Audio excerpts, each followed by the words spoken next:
भाजपा शहापूर तालुका उत्तर मंडल कार्यकर्ता मेळावा व स्नेहभोजन कार्यक्रम सोमवार दिनांक 4 ऑगस्ट 2025 रोजी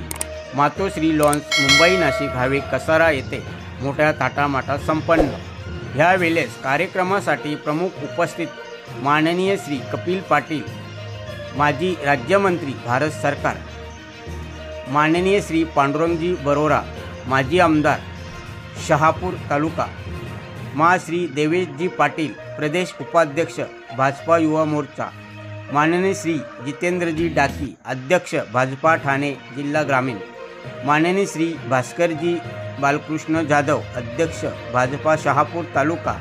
माननीय श्री कालूराम धनगर सर अध्यक्ष भाजपा अनुसूचित जाती मोर्चा व ठाणे ग्रामीण, माननीय सौ निशिगंधा बोंबे अध्यक्ष भाजपा महिला आघाडी शहापूर तालुका, माननीय सौ मिताली भोपतराव अध्यक्ष भाजपा महिला आघाडी शहापूर शहर, माननीय श्री गणेश राऊत, विनायक सावंत तसेच भारतीय जनता पार्टी शहापूर तालुका पदाधिकारी कार्यकर्ते मोठ्या संख्येने उपस्थित होते।